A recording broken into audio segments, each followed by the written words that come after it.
Bien, jóvenes, vamos a continuar donde quedamos en la clase. Un recorderis de algunos de los nombres de los científicos que he estado mencionando hasta el momento. Primero, eh, Aristóteles y Helmont. Ellos instauraron o dieron origen a lo que fue la teoría de la generación espontánea. Todo esto en la Edad Antigua, donde se decía que los seres vivos, ellos se formaban a partir de materia inerte. Luego entonces aparece Lamarck para el siglo XVIII, postulando una clasificación entre dos grupos de organismos, los seres orgánicos e inorgánicos. Aparecieron entonces Trevinarus y Oken. Ellos sugieren el término biología para referirse a la ciencia que estudia los seres vivos. Ya para la época del racionalismo, a inicios de la Edad Media, surge la corriente del pensamiento naturalista que estableció Tales de Mileto, fue uno de los fundadores de este pensamiento, en donde él afirmaba que todo proceso natural se produce por un efecto. Y había un orden natural en todo el universo. Ya estaban dejando a un lado la religión para darle cabida entonces al estudio de la naturaleza. En esta época del racionalismo se utilizaba la razón, la observación, y se dio a entender que el estudio de la naturaleza era totalmente diferente a los dogmas de la religión. Para el siglo VI a.C., entonces aparece Agmeón, uno de los filósofos jónicos de esta época, en donde él estaba muy interesado en estudiar la estructura interna de los seres vivos para comprender su funcionamiento y organización. Él inició sus estudios en el nervio óptico, en el ojo, que nos permite la visión, y también desarrolló algo de investigación sobre el desarrollo del embrión en pollo. Eso parte del racionalismo. Tenemos entonces otro destacado eh, estudioso de las ciencias en el racionalismo y es Hipócrates. Hipócrates es considerado el padre de la medicina.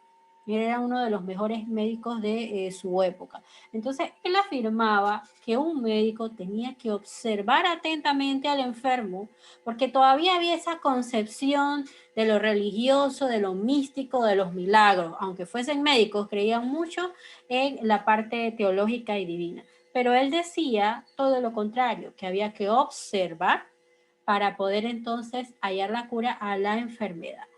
Su gran mérito dentro del campo del desarrollo de la biología como ciencia fue aportar una visión naturalista de la medicina, un área que había sido dominado por la magia y las supersticiones. Entonces su racionalismo, su forma de pensar, también aparece cuando él intenta explicar la transmisión de las características físicas de los padres e hijos. En ese momento no se conocía nada sobre los cromosomas, sobre la información genética, pero bajo sus observaciones, él comentaba que cada parte de nuestro cuerpo producía partículas y que esas partículas iban a ser entonces transmitidas a la descendencia en el momento del nacimiento de estas especies. De ahí la importancia de los estudios de Hipócrates. En esta misma época también tenemos otro estudioso destacado muy conocido, Aristóteles. Aristóteles realizó grandes contribuciones a la biología. Aristóteles es considerado el padre de la zoología. La zoología es la rama de la biología que estudia a los animales. Aristóteles describió las características y hábitos de 500 tipos de animales y los clasificó según sus semejanzas. Y uno de los ejemplos más sobresalientes del trabajo de Aristóteles fue la clasificación de los delfines como mamíferos y no como peces. Por ejemplo, él hizo observaciones como los delfines tienen pulmones, los delfines respiran aire y ellos pueden morir si se les mantiene sumergidos por mucho tiempo. Tienen también sangre caliente y sus embriones se desarrollan dentro del cuerpo de la madre. De repente, ustedes ven que los delfines saltan constantemente o tienen que tener la cabeza fuera del agua por un tiempo, pero precisamente es porque necesitan aire para respirar, a diferencia de los peces, ¿sí? A diferencia de los peces. Entonces, estas pequeñas observaciones que parecen ser simples llevaron a Aristóteles a clasificar a los delfines en un grupo totalmente diferente de los peces. Estas formas pioneras o estas formas empíricas hicieron que Aristóteles sentara los primeros pasos del procedimiento científico, o lo que ustedes conocen como el método científico. Uno fue buscar la información en la naturaleza y el segundo procedimiento fue reflexionar sobre esa información. Así que Aristóteles pues tiene una gran trascendencia dentro de la evolución de la biología. Otro estudioso de la ciencia en la época del racionalismo fue Teofrasto de Ereso. Teofrasto fue discípulo de Aristóteles, trabajó con él, fue su maestro. Teofrasto entonces él se dedicó a clasificar a las plantas basadas en sus observaciones, en sus características físicas, y clasificó las plantas en 3 grandes grupos, en árboles, arbustos y hierbas. Clasificó o describió cerca de 500 plantas también, y él es considerado el padre de la botánica. La botánica es la rama de la biología que estudia a las plantas. Aquí entonces culminamos con los científicos más destacados de la edad del racionalismo, y nos vamos ahora dentro de la Edad Media con Galeno. En este momento de la Edad Media, los griegos, que en su momento fue una gran civilización, empezó a decaer. Y el Imperio Romano entonces fue ascendiendo.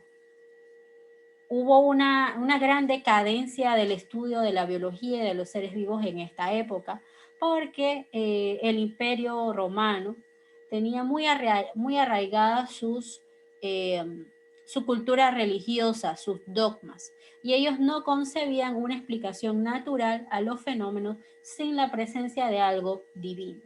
Entonces, Galeno era un cirujano de gladiadores. Para los que no saben, los gladiadores son los luchadores. En ese entonces, pues, no era permitido hacer disección de los cuerpos de los gladiadores por el tema de la iglesia. Así que Galeno simplemente se limitaba a observar la estructura anatómica de esos gladiadores que llegaban muertos a su lugar de estudio. Entonces, él publica una obra muy importante sobre anatomía y fisiología humana, pero basados en sus observaciones con animales pequeños, como eran los cachorros, las ovejas, inclusive monos. Él no pudo disectar ninguna persona en ese momento, pero sus hallazgos hicieron que él pudiese recopilar esa información para darla a conocer a los científicos de ese momento en el siglo XVI. Su obra influyó mucho en la medicina. Sin embargo, no tuvo gran auge porque la visión cristiana en ese momento, su dogma religioso en ese momento, no permitía percibir el mundo natural a través de los sentidos, es decir, a través de la observación. Solamente veían el mundo como una intervención exclusiva de Dios y de los santos. Otros destacados, porque son dos, estudiosos de la ciencia en este momento fueron Robert Grosseteste y Roger Bacon. Ambos, uno era obispo, Robert fue obispo, y su discípulo Roger era un monje franciscano y filósofo. Eran parte de la iglesia. Sin embargo, estos dos personajes hicieron hincapié en un movimiento, un método que se llama la escolástica. La escolástica del siglo XI. La escolástica trataba de vincular o de buscar la unión entre la creencia religiosa y los fenómenos del mundo natural, especialmente utilizando todas esas concepciones que en un momento Aristóteles y Platón habían elaborado y tratar de encontrarle también su explicación dentro de la Biblia. Así que ya a partir de esta época podemos ver cómo se entrelaza la ciencia y la religión. Estos dos estudiosos de la ciencia, sus estudios se pueden considerar como los precursores de la ciencia moderna, porque en la ciencia moderna se combinan una serie de explicaciones no solo de la biología, sino también del mundo físico, de la matemática y también de la religión. Así que importante destacar aquí que la escolástica es un método donde se intenta conciliar o se intenta vincular el racionalismo o el uso de la razón para explicar un fenómeno natural y las concepciones teológicas o religiosas. Aquí entonces termina la Edad Media. Ahora comienza la Edad del Renacimiento. Que es el último periodo donde la ciencia, la biología tuvo un gran auge. El Renacimiento es un amplio movimiento intelectual, sobre todo europeo, en donde se trataban de recuperar todos los valores, todos los modelos de los romanos en ese momento para renovar la sociedad. Renacimiento, algo que renace, algo que vuelve a surgir. Entonces, en el Renacimiento se asocia la revolución científica que ocurrió en los siglos XV, XVI y XVII, porque al retomar las ideas de esos filósofos griegos romanos, se retoma entonces el pensamiento natural, se retoma el racionalismo, pero se trata entonces de modernizar con la tecnología. Cuando inició el Renacimiento, se puso fin a todo el Imperio Romano y muchos entonces de los estudiosos de la ciencia migraron a Italia. Los textos que existían en ese momento eran textos clásicos en otro idioma, sobre todo eran griegos, ¿sí? Entonces era una fuente importante del conocimiento. En esta época del Renacimiento se idolatraba mucho o se creía mucho en la figura de científicos como Aristóteles. Entonces, en la era de la biología ya establecida como ciencia, uno de los principales científicos que desafió alguna de esas ideas clásicas de esos textos viejos o antiguos de los griegos fue este señor Andreas Vesalius. Él publicó una obra, su obra se llamó De Humanis Corporis Fabrica, que significa de la organización del cuerpo humano, aproximadamente entre 1514 y 1564. Esta obra tuvo mucho auge. Fue una de las obras más influyentes sobre la anatomía humana, porque él ilustró con exactitud todo lo que estaba contenido dentro del cuerpo humano y ahora sí basado en disecciones de cadáveres. Recuerdan que teníamos al inicio a quién, a Galeno. Galeno fue un cirujano también que estudió anatomía, pero él no pudo trabajar con humanos, él trabajó con animales. Entonces, esta obra de Andrea pudo corregir esos errores que estaban publicados en la obra de Galeno. Y él entonces estableció la importancia de la disección, de observar todo lo que está dentro del cuerpo, de observar la anatomía, que son los órganos de los organismos vivos, para entonces comprender el funcionamiento del cuerpo humano. Este acontecimiento, esta obra de Humanis Corporis Fabrica, marca el inicio de la era de la ciencia moderna, ya que rompe con toda forma de interpretar la naturaleza basada en criterios clásicos, en criterios religiosos y supersticiales, ¿sí? Así que muy importante. Esta obra de Andrea Vesalius marca el inicio de la ciencia moderna. Seguimos entonces con el Renacimiento y ocurrió otro fenómeno, otro movimiento aquí en esta época del Renacimiento y fue la Revolución Científica, donde se empezó a utilizar, además del racionalismo, la tecnología para mejorar o para llegar a más conocimiento científico. dos de estos precursores fueron Francis Bacon. Él decía que la explicación de todo lo que ocurre en la naturaleza tenía que basarse en la observación y no en libros clásicos, en libros antiguos. Él afirmaba también que hay algunos casos particulares, se podría llegar a saber qué lo causaba a través de explicaciones generales de un fenómeno, aplicando un método, la inducción. Así que a él se le atribuye el método inductivo. Bacon difundió este método, aunque pues todavía no dejaba claro cómo a partir de hechos separados él podía explicar algo muy, muy general.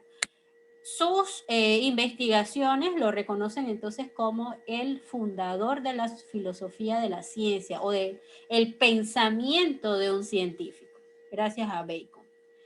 El otro científico importante, estudioso de la ciencia, Galileo Galilei, me parece que deben haberlo escuchado anteriormente, él no era biólogo como tal o no se interesó específicamente en el mundo natural. A él le interesaban más las ciencias exactas, la matemática, pero él no estaba de acuerdo con lo que pensaba Aristóteles, ¿sí?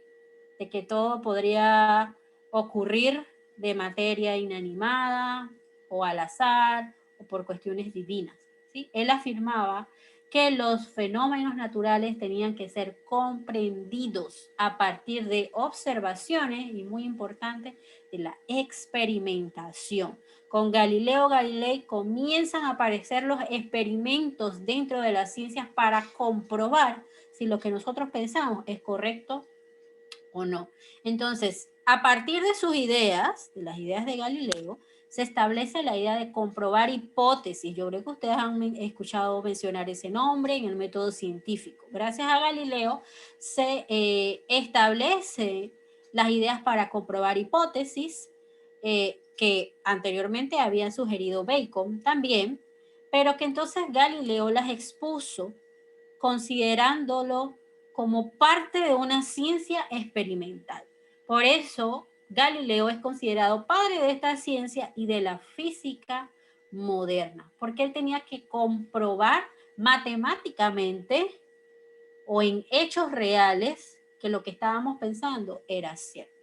Sus ideas dieron origen a lo que conocemos hoy como el método científico. Las ideas de ambos, tanto de Francis Bacon como de Galileo Galilei. Bien, avanzamos entonces. Otro aporte importante dentro de la revolución científica fue el muy difundido uso del microscopio, sobre todo para las ciencias de la biología. El primer científico que estuvo relacionado con la utilización del microscopio fue el médico italiano Marcello Malpighi, les puse aquí la fecha, en 1661. Fue uno de los pioneros, fue uno de los primeros en utilizar un microscopio. Él observó estructuras de plantas y animales y de órganos humanos. Por eso a él se le conoce como el padre de la histología. Histología quiere decir la ciencia que estudia tejidos, ¿sí? Él observó tejidos de animales y órganos humanos. Y en esta fecha, 1661, que por esto se le atribuye un aporte importante a la biología, él logró observar por primera vez los vasos capilares sanguíneos, ¿sí? Entonces, en 1670, ya otras personas habían comenzado a utilizar un microscopio, pero era un microscopio bien rudimentario que no les permitía observar en mucho detalle. Inclusive no tenían lentes, que es lo que permite observar en aumento. Entonces, en 1670, aquí les puse la fecha, Anthony von Leeuwenhoek, él entonces confeccionó uno de los primeros microscopios que le permitieron a él mismo observar glóbulos rojos, espermatozoides y organismos unicelulares con su microscopio. Muy sencillo, como ustedes lo pueden ver en la imagen. Y quiero que observen el tamaño, muy pequeño, aquí en mis dedos, este tamaño más o menos, según la imagen y la literatura. Si quiere algo muy pequeño, no parecido en nada con los grandes equipos que tenemos en este momento, ¿sí? Pero fue la base para comenzar a mejorar esas herramientas que nos permiten conocer un poquito más de la ciencia. Otro científico importante en la revolución científica, valga la redundancia, otro estudioso de la ciencia de la revolución científica fue Carl Linnaeus, o Linneo también. Él fue el fundador de la taxonomía, se le conoce como el padre de la taxonomía moderna, ya que sentó las bases para la nomenclatura binomial. Nomenclatura es nombre, binomial, dos nombres. Le dio dos nombres a los organismos vivos, nomenclatura binomial, ¿sí? Este tipo de nomenclatura permite nombrar las diferentes especies de organismos conocidos, con géneros y especies. Como pueden ver en pantalla, tenemos este ejemplo, cuadrito blanco que está aquí. Aquí está el nombre científico del hombre, del humano. Es el Homo sapiens, ¿sí? Aquí están los dos nombres que componen el nombre común hombre. Homo es el género y sapiens es la especie. Entonces, con esto les quiero ejemplificar que el nombre científico es un nombre que está compuesto por dos partes: el género, la especie. Esto es lo que se conoce como nomenclatura binomial. Y todas las especies tienen este tipo de nomenclatura gracias a Linneo. Y el último científico que les quería presentar hoy, dentro del periodo de revolución científica, es el naturalista francés Georges Cuvier. Él realiza numerosos estudios para comparar organismos vivientes con los fósiles. Principalmente él estudió reptiles y mamíferos. Con ello entonces funda, o se le conoce como el fundador de la paleontología, y su trabajo es la base para las teorías modernas de la evolución orgánica.